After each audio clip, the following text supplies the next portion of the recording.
Yeah, it's like watching a slow motion car crash, a crash that's going to go right into your grocery bills and your power bills. It's the big plan, Labor's big plan to change Australia's economy so that it goes from electricity from coal and gas, mainly, to nice wind and solar instead. Global warming, But that plan's going from bad to disastrous. And now you see it, of all states, in Tasmania. You're already starting to see it in Victoria. Tasmania, though, has got a big advantage. Lots of dams to make hydroelectricity. But even there's now alarm that this state is running out of electricity. Made worse, of course, by the likely cancellation of the Marinas Link interconnector with Victoria because of another massive blowout that's affecting all the big interconnectors that need to be built.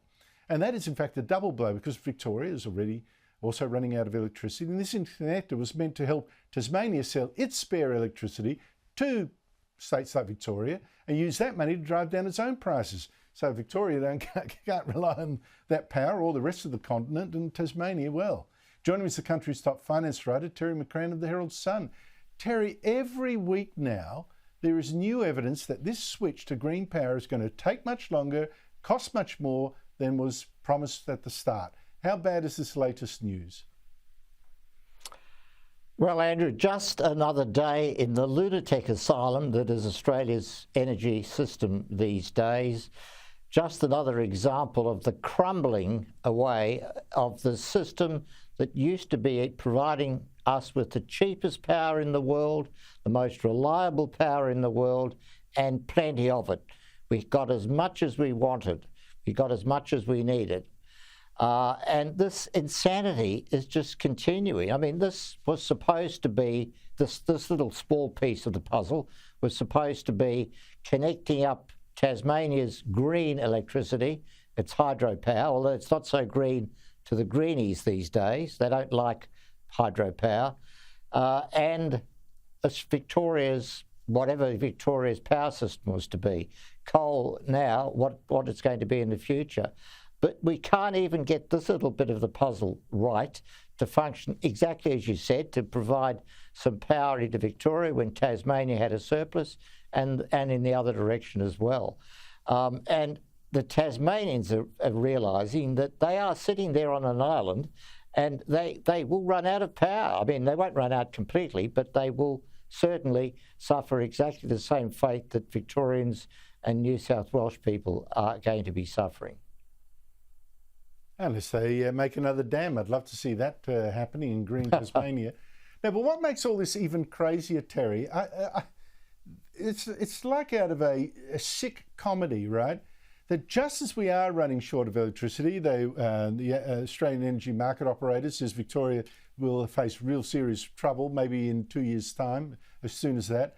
We get government plans to force us to actually use more electricity. Victoria, which is the craziest state in the country, it's banning new homes from using gas instead of coal-fired power for heating. And now I read this about a report, gas instead of electricity that I meant, so you've got to go all electrical. I read this report from the Very Green Energy Consumers Australia saying if you quit gas and electrify everything, just plug in everything to the mains instead of gas heaters, you're going to save yourself $4,000 a year plus. Except it's a con, Terry. I've checked the report. You save that money only after you paid for your solar panels, you paid for your batteries, you paid for your insulation, you paid for the electrical equipment, you run a new cord down to your car and all that.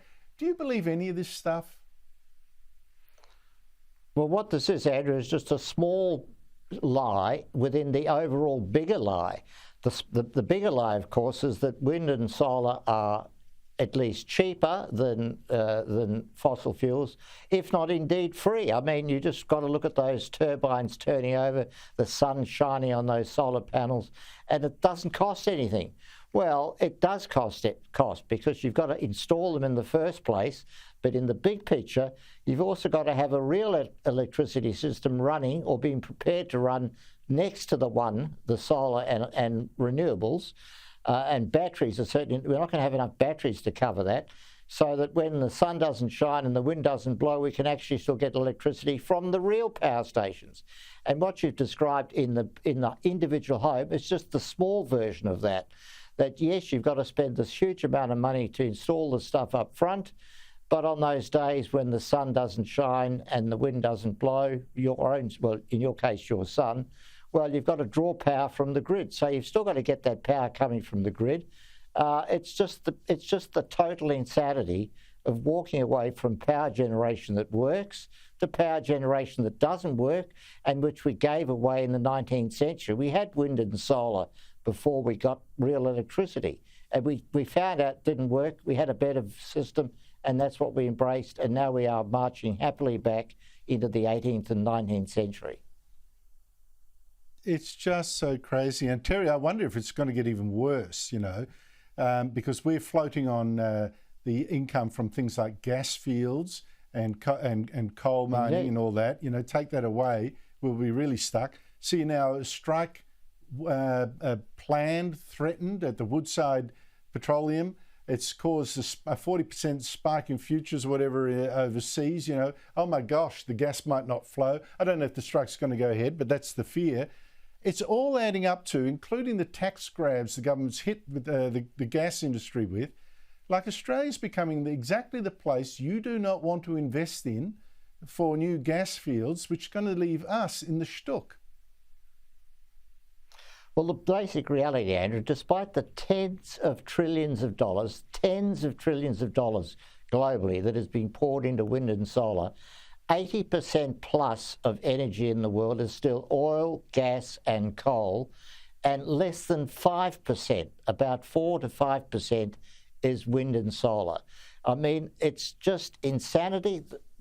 You've got 3 billion Indians and Chinese laughing at us because they're going to march happily into a fossil-fueled future while we shiver and run out of electricity. Yep. You wait. If this Woodside strike does go ahead, I bet you the Japanese government, which is getting very edgy with Australia, is going to be talking to the Prime Minister saying, you guys aren't reliable, no more Japanese investment for you. Terry McCrann, thank you so much indeed for your time.